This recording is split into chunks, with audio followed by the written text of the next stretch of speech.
Naitwa Kamishna Msaidizi wa Uhifadhi Gladys Ng'umbi, Mkuu wa Hifadhi ya Taifa Saadani. Tumetembelea kijiji cha Gongo kilichopo kata ya Mkange, tarafa ya Miono, tukiwa na lengo mahususi la kuwapatia habari njema kuhusiana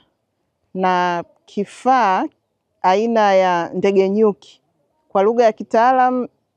kinaitwa drone. Kifaa hiki ni mahususi kwa ajili ya kufuatilia na kudhibiti wanyama waharibifu na wanyama wakali katika kijiji cha Gongo. Kwa hiyo kifaa hiki kina faida, ni kifaa ambacho ni sahihi kwa wananchi wa kijiji cha Gongo kutokana na ufanisi wa kifaa hiki katika kudhibiti migongano kati ya jamii ya kijiji cha Gongo pamoja na wanyama wanaopatikana katika Hifadhi ya Taifa Saadani. Na tunashukuru pia serikali ya Jamhuri ya Muungano wa Tanzania chini ya uongozi wa Mheshimiwa Rais Daktari Samia Suluhu Hassan kwa kuendelea kuona mchango mkubwa wa shughuli za uhifadhi pamoja na shughuli za utalii ambazo zinatuwezesha hifadhi kuweza kuendelea kukusanya mapato yanayotokana na utalii. Na katika hili tunashukuru kwa kuwezesha hifadhi kupatikana kifaa hiki cha kitaalamu ambacho kinatumia teknolojia ya kisasa zaidi ili kuendelea kufuatilia na kudhibiti migongano kati ya wananchi pamoja na wanyama wanaopatikana katika Hifadhi ya Taifa Saadani. Naitwa Kamishna Msaidizi wa Uhifadhi Fredrick Malisa. Natoka makao makuu ya Kanda ya Mashariki,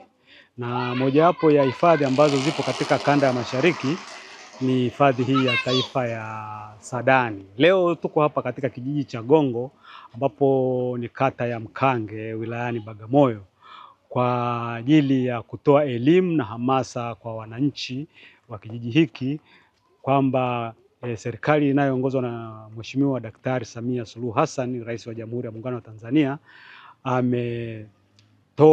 kifaa cha kupambana na wanyama wakali na waharibifu kwa jina la Kiswahili inaitwa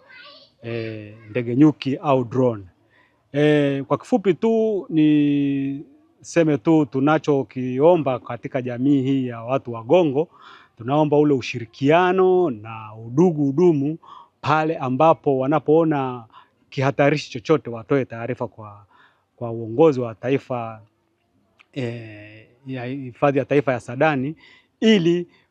tatizo hilo au changamoto hiyo iweze kutatuliwa kwa haraka zaidi, kwa sababu kwa sasa kifaa hiki au ndege nyuki huyu anaweza akasafiri umbali wa mrefu kilomita 15 usiku, mchana, na hivyo kupunguza ile adha ambayo ilikuwa zamani